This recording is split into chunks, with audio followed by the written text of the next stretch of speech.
With so many teams, players, transactions, injuries, and storylines to keep track of in the NFL, when it actually comes time to watch football, it can be easy to get caught up in the thrill of it all and forget what to be looking for. So to help you get off on the right foot, here's one thing to pay attention to during week 1 for every NFL team. Beyond just the simple, how healthy does Christian McCaffrey look and is Brandon Ayuk on the field, there are a lot of questions as to how this new look defense for San Francisco will gel. Bosa and Hargrave will no longer have Chase Young, Eric Armstead, or Randy Gregory alongside them, and instead will be lined up with Malik Collins, Leonard Floyd, and Yetur Gross-Matos. While those aren't necessarily downgrades, the matchup between the Niners' new D-line and Jets' new O-line will be exciting to watch. The Cardinals' offense was actually good in the second half of the season when Kyler returned. The run game was smooth and they were efficient passing to tight ends. However, if they want to take the next step at being an elite offense, Kyler will need to get much better at throwing the deep ball. In each of the past 2 years, Murray was top 5 in EPA per attempt, passer rating, and completion percentage on throws 10 yards and in, but no higher than 40th in any of those categories on throws over 10 yards down the field. Let's see if the addition of Marvin Harrison helps Murray find some deep ball success. All eyes are on Kyren in week 1. He won a perennially tough to figure out backfield, but the Rams played against the number 1 easiest schedule of run defenses last season. His first matchup is against the Lions, who already had a top 3 rushing defense and added DJ Reader, who was a monster against the run. If Kyren can get out to a hot start against Detroit, fantasy owners and Rams fans alike can rejoice. Geno Smith has been a much better passer when the Seahawks use play action. He was number 1 in efficiency in the league last year using play action, in fact. However, the Seahawks only used play action at the 21st highest rate in the league last year. With new OC Ryan Grubb taking over, hopefully he sees this trend for Geno and leans into more play action to get the Seahawks offense going. It should help with their O-line issues too.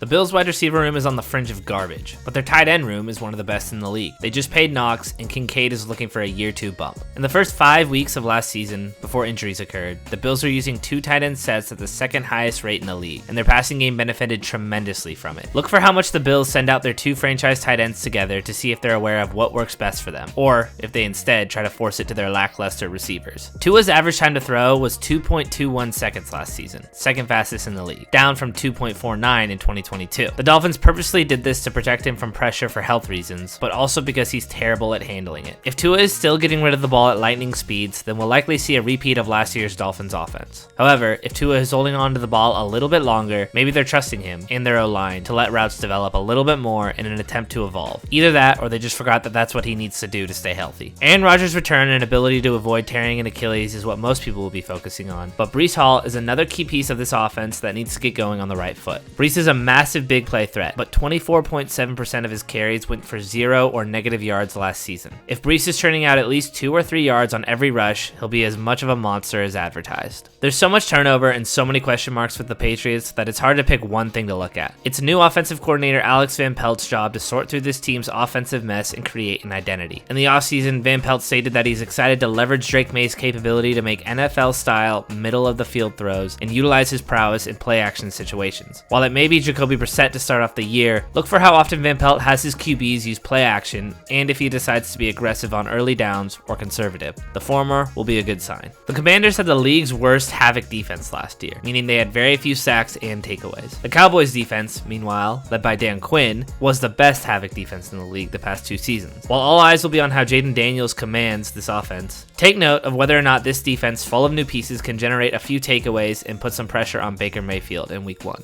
The Cowboys found their wins last season when they grabbed a quick lead. In the middle of the year, they had 7 straight games where they scored 17 points in the first half. The only other team since 1970 to do that was the undefeated 2007 Patriots. If Dallas comes out and puts up points in the first half on what should be a stout Browns defense, they will likely come away with a win, and it will show that Mike McCarthy still has some gas left in the tank. In 2022, the Eagles had the fastest paced first half offense in the NFL. In 2023, they dropped to 25th. With Kellen Moore taking over as the new offensive coordinator, the Eagles should get back to up-tempo and aggressive play calling. However, if the Eagles come out lethargic, spending too much time in the huddle and using very little hurry-up, then it may mean that Sirianni still has his hands all over the offense, and that is not a good sign for Eagles fans. The Giants have the roster equivalent of vomit. I actually get nauseous when I look at it. The one group that does have the talent is the the front seven. Bobby Okereke, D-Law, Brian Burns, and Kayvon Thibodeau are all good players that can hopefully provide a starting point for this team to build on this season. If they can't generate any meaningful pressure on Sam Darnold of all QBs, then this team really, truly is dead. The Bengals just traded the third most important player on their roster. Burrow and Chase are still there, but DJ Reader is now a Detroit Lion. Over the past 2 seasons, the Bengals were the #1 run defense in the league with Reader on the field, but fell to last in yards per carry allowed when Reader was off the field. The Bengals opened up 2024 with what should be a freebie against the Patriots. If Ramondre Stevenson behind a terrible New England O-line goes for any sort of a good day on the ground, be very worried for this Bengals run defense moving forward. Even though they just got Jerry Jeudy, the Browns should stray from 3 wide receiver sets and instead be using 2 tight ends. Since Stefanski arrived in 2020, the Browns have a plus 2.3 better EPA per attempt when passing out of 12 personnel compared to 11, and that difference only gets bigger when looking at just Deshaun's passes. Despite this, Stefanski has been using 11 personnel at a higher rate each consecutive season. If the Browns use 2 tight end sets more than 50% of the time in week 1, then they may have learned something this offseason. The week 1 rematch against the Chiefs will all be about the run game for the Ravens. They strayed from it in the AFC Championship, and it cost them a Super Bowl berth. With Derrick Henry taking over the backfield, there's little doubt that the Chiefs, like most teams, will be stacking the box against the perennial powerhouse. Henry has lost some explosiveness, but he doesn't need to have it. So long as King Henry can churn out positive runs consistently, that will open up the ability for Lamar to be explosive on his behalf. Whether it's Wilson or Fields at the helm, it doesn't really matter. The key here is for both of them to get rid of the ball quickly for the Steelers. Russ and Justin were the 2 worst QBs in the league in terms of bailing themselves out with checkdowns. No other QBs averaged a longer time to throw on passes at or behind the line of scrimmage. Their habits of holding onto the ball also led to plenty of terrible, drive-killing sacks. It'll be on Arthur Smith and Tomlin to figure out how to get the ball out of their hands. The Bears' offense wasn't actually that bad last season when Justin Fields was able to avoid getting sacked. A lot of that was on him, holding onto the ball too long and trying to make magic happen. But that's a tendency that Caleb also has as well. The difference is that Caleb is arguably at his best when throwing out of structure. If Caleb can avoid taking a sack and the Bears O-line can avoid bad holding penalties, it'll be a massive step up from an offense that shot itself in the foot drive after drive last season. It is all about the passing defense for the Lions this year. It was their only weakness last year, but it was a big one. They would get gashed through the air routinely by good passing teams. The Lions are just as aware as anyone though, because they added 4 new corners to this roster.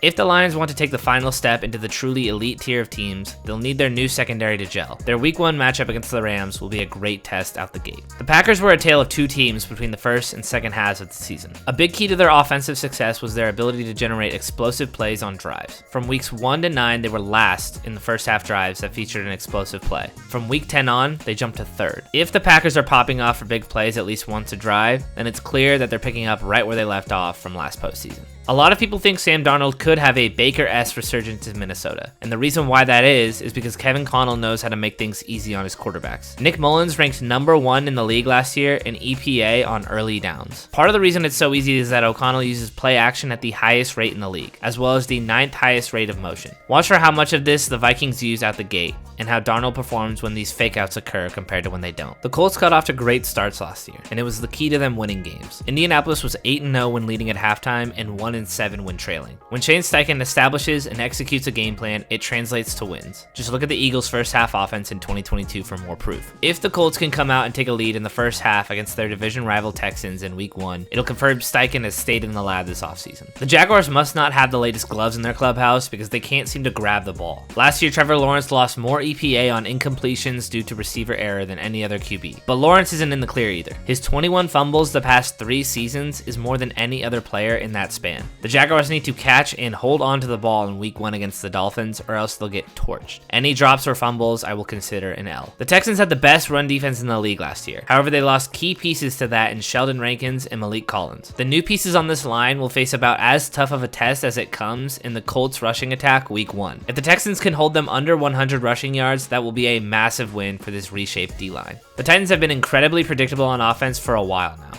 They put Levis in obvious passing situations on long 3rd downs, which led to unsuccessful offense overall. New head coach Brian Callahan comes from Cincinnati, where they had the 3rd highest rate of early down passing in the league last year. If Levis is slinging the ball early, and deep for that matter, like he was best at last year, that means Callahan trusts him. If not, then the training wheels are still on. The Buccaneers were the benefactor of more luck than any other team last season. They were 9th in fumble luck, 10th in health, and 3rd in field goal luck. They also performed well on 3rd and 4th down. Baker clutched up in big moments to pull out big wins all the way to the divisional round. Watch and see how Baker does on 3rd and 4th down in this first game against the Commanders. If he continues to succeed, or if they avoid those downs altogether, then maybe last season wasn't that much of a fluke. Despite adding Bijan Robinson in the draft last year, the Falcons' rushing attack was worse than it was in 2022.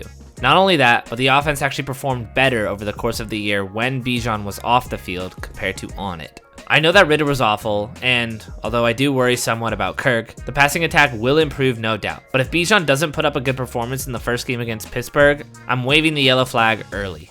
Dave Canales said in the summer of 2023 about the Bucs run game, "The intent of our offense is to run the ball. I'm excited to prove how stubborn we can be in running the ball." He finished that statement off with a claim that the Bucs would average at least 1 more yard per carry in 2023 than in 2022. But the Bucs run game got worse, and it was actually dead last in the league in yards per carry for the second year in a row last year. I'm curious to see if Dave will come out sticking to his guns and predictably run the ball on first downs, or if he's learned a little something and wants to give Bryce Young some actual opportunities to succeed. The Saints have been thinking inside the box for a while now. The formula to trot out 3 wide receivers, run the ball to Kamara on first down, who can't break off long runs anymore, and try their hand at 3rd and long has been their bread and butter. If new offensive coordinator Clint Kubiak has a pulse on the situation, the Saints will mix in more 2 tight end sets and motion to try and spice things up. If the Saints run back their vanilla offensive strategy, they will crumble like a beignet. The Broncos had the worst rushing defense in recent history through the first 5 weeks of last season. All they need to focus on the defensive side of the ball is to stop the Seahawks from gashing them for over 5 yards a carry. Anything under 4 would be a great start to the season. There's so many things to look for with the Chargers, it's hard to just pick one. Jim Harbaugh's teams start and end with success in the trenches though. If the Chargers can win the sack battle against a team with as good of edge rushers as the Raiders, that would be promising on either or both sides of the ball. Will Mahomes be ready to air the ball out deep in week 1? The Chiefs were dead last in air yards per attempt on early downs last year. Although we won't see Hollywood Brown in week 1, it looks like Rashee Rice will be there alongside Xavier Worthy. If Mahomes is slinging it deep in situations where he doesn't need to, especially against a team like the Ravens, it means the Chiefs are not messing around out the gate. When Antonio Pierce took over this team in week 9, the Raiders had one strategy in mind to win games: minimize risk and get takeaways. Nearly 50% of their early down plays were runs. 56% of their series led to 3rd downs, which was the 2nd highest rate in the league. If the Raiders let Gardner Minshew throw on 1st and 2nd downs, it will tell a lot about how they feel about their new QB. If they continue to run the ball early and predictably,